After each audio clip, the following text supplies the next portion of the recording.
Hello friends, ಎಲ್ಲರಿಗೂ ನಮಸ್ಕಾರ. ಶ್ರೀಕೃಷ್ಣ ಕ್ರಿಯೇಷನ್ಸ್ಗೆ ನಿಮ್ಮೆಲ್ಲರಿಗೂ ಸ್ವಾಗತ.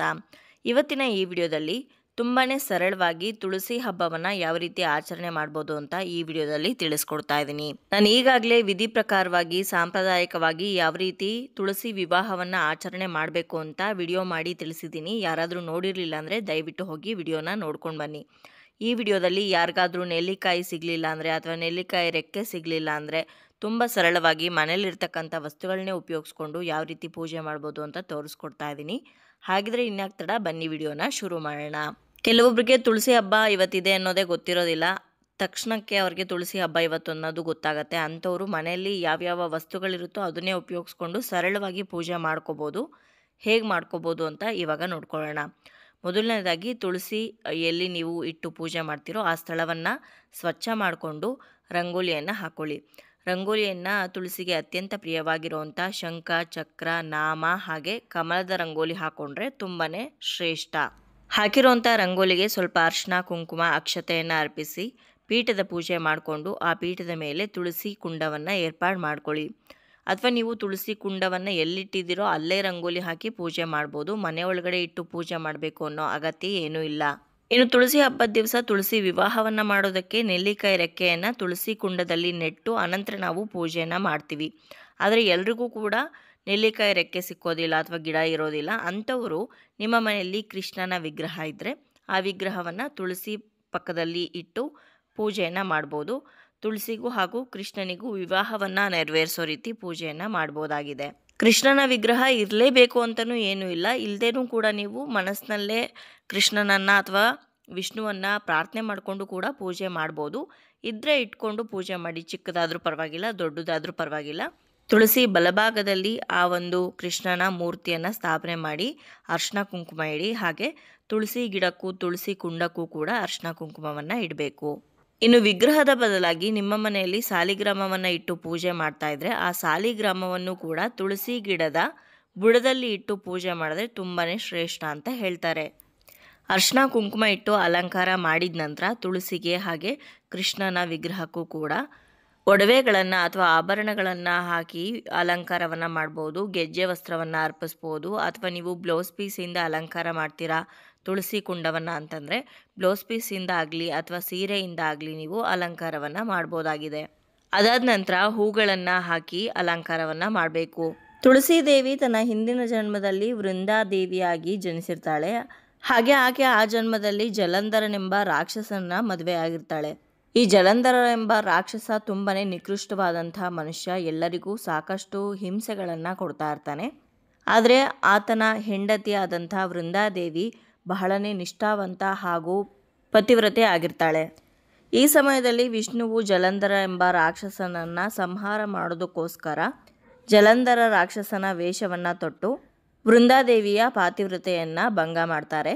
ಇದರಿಂದ ಕೋಪಗೊಂಡಂಥ ವೃಂದಾದೇವಿ ವಿಷ್ಣುವಿಗೆ ಶಾಪವನ್ನು ಕೊಡ್ತಾಳೆ, ಸಾಲಿಗ್ರಾಮವಾಗುವಂಥ ಹಾಗೆ ಆಕೆ ಬೆಂಕಿಗೆ ಹಾರಿ ತನ್ನ ದೇಹವನ್ನು ಅಂತ್ಯ ಮಾಡ್ಕೊಳ್ತಾಳೆ.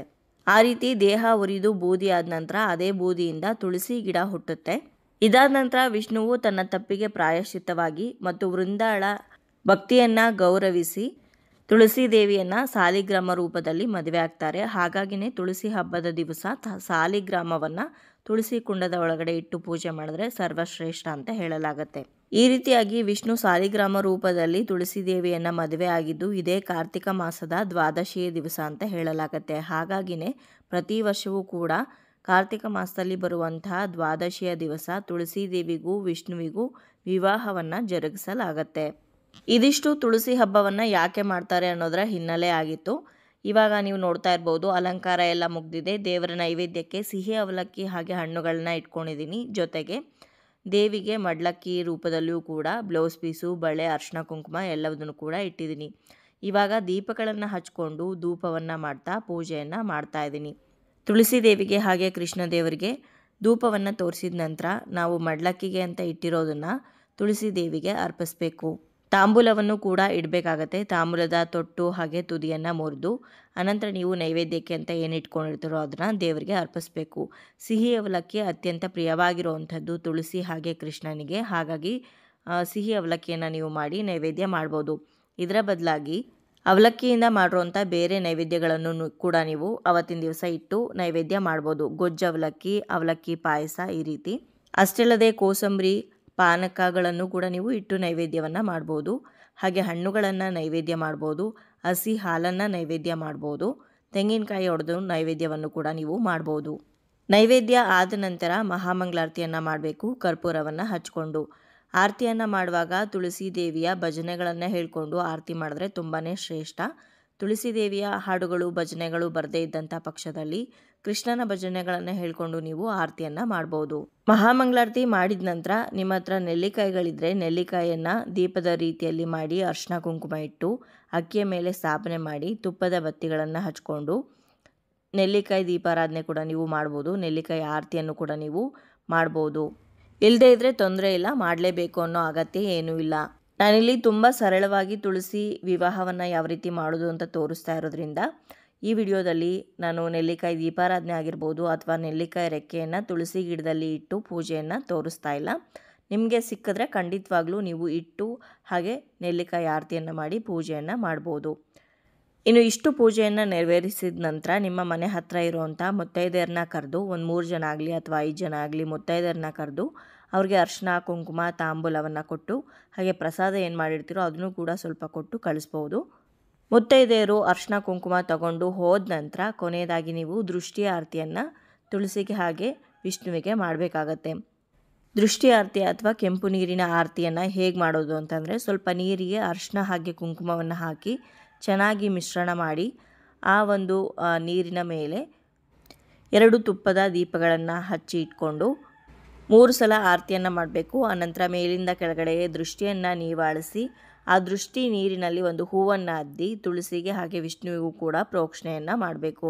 ದೃಷ್ಟಿ ಆರತಿ ಮಾಡಿರೋಂಥ ನೀರನ್ನು ಯಾರೂ ತುಳಿದೇ ಇರೋವಂಥ ಕಡೆ ಹಾಕಬೇಕಾಗತ್ತೆ. ಇನ್ನು ವಿಸರ್ಜನೆಯನ್ನು ನೀವು ಅದೇ ದಿನ ರಾತ್ರಿ ಮಲಗೋದಕ್ಕಿಂತ ಮುಂಚೆ ಮಾಡ್ಬೋದು, ಅಥವಾ ನೀವು 3 ದಿವಸ ಇಟ್ಕೊಂಡು ಆನಂತರ ವಿಸರ್ಜನೆ ಮಾಡ್ತೀವಿ ಅಂದರೂ ಕೂಡ ಮಾಡ್ಬೋದು. ಅಮಾವಾಸ್ಯೆ, ಹುಣ್ಣಿಮೆ, ಮಂಗಳವಾರ, ಶುಕ್ರವಾರ ಈ 4 ದಿನಗಳು ಬಿಟ್ಟು ಬೇರೆ ಯಾವುದೇ ದಿನ ನೀವು ವಿಸರ್ಜನೆಯನ್ನು ಮಾಡ್ಬೋದು. ಇನ್ನು ಯಾವ ಸಮಯದಲ್ಲಿ ತುಳಸಿ ವಿವಾಹವನ್ನು ಮಾಡಬೇಕು ಅಂದರೆ ಸಂಜೆ ಗೋಧೂಳಿ ಸಮಯ ತುಂಬಾ ಸೂಕ್ತ ವಿವಾಹವನ್ನು ನೆರವೇರಿಸೋದಕ್ಕೆ. ಸಂಜೆ 5:30ಯಿಂದ 7:30 ಸಮಯದ ಒಳಗಡೆ ನೀವು ತುಳಸಿ ವಿವಾಹವನ್ನು ಮಾಡ್ಬೋದು. ಮನೆಯ ಒಳಗಡೆ ಆಗಲಿ ಅಥವಾ ಮನೆಯ ಹೊರಗಡೆ ಆಗಲಿ ಎರಡೂ ಕಡೆಯೂ ನೀವು ತುಳಸಿ ವಿವಾಹವನ್ನು ನೆರವೇರಿಸ್ಬೋದು. ಇನ್ನು ಯಾವ ದಿಕ್ಕಿನಲ್ಲಿ ನಾವು ತುಳಸಿಯನ್ನು ಇಟ್ಟು ಪೂಜೆ ಮಾಡಬೇಕು ಅಂತಂದರೆ ಪೂರ್ವ, ಪಶ್ಚಿಮ ಹಾಗೆ ಉತ್ತರ 3 ದಿಕ್ಕಿಗೂ ಕೂಡ ನೀವು ತುಳಸಿ ಗಿಡವನ್ನು ಇಟ್ಟು ಪೂಜೆ ಮಾಡ್ಬೋದು. ದಕ್ಷಿಣ ದಿಕ್ಕು ಮಾತ್ರ ಇಡೋದಕ್ಕೆ ಹೋಗಬೇಡಿ. ಸೊ ನೋಡಿದ್ರಲ್ವ ಸ್ನೇಹಿತರೆ, ಇವತ್ತಿನ ಈ ವಿಡಿಯೋದಲ್ಲಿ ತುಂಬಾ ಸರಳವಾಗಿ ಯಾವ ರೀತಿ ತುಳಸಿ ವಿವಾಹವನ್ನು ಮಾಡ್ಬೋದು ಅಂತ ತಿಳಿಸ್ಕೊಟ್ಟಿದ್ದೀನಿ. ಇವತ್ತಿನ ಈ ವಿಡಿಯೋ ನಿಮ್ಮೆಲ್ಲರಿಗೂ ಇಷ್ಟ ಆಗಿದೆ, ಉಪಯೋಗ ಆಗಿದೆ ಅಂತ ಭಾವಿಸ್ತೀನಿ. ಇಷ್ಟ ಆಗಿದ್ರೆ ಲೈಕ್ ಮಾಡಿ, ಬೇರೆಯವ್ರಿಗೂ ಕೂಡ ಶೇರ್ ಮಾಡಿ, ಹಾಗೆ ನಿಮ್ಮ ಅನಿಸಿಕೆ ಅಭಿಪ್ರಾಯವನ್ನು ಕಮೆಂಟ್ ಮೂಲಕ ಬರೀ ತಿಳಿಸಿ. ಮತ್ತೊಂದು ಉಪಯುಕ್ತ ಪೂಜಾ ಮಾಹಿತಿಯೊಂದಿಗೆ ನಿಮ್ಮನ್ನ ಮತ್ತೆ ಭೇಟಿ ಆಗ್ತೀನಿ. ಅಲ್ಲಿಯವರೆಗೂ ಧನ್ಯವಾದಗಳು. ಲೋಕ ಸಮಸ್ತ ಸುಖಿನೋ ಭವಂತು.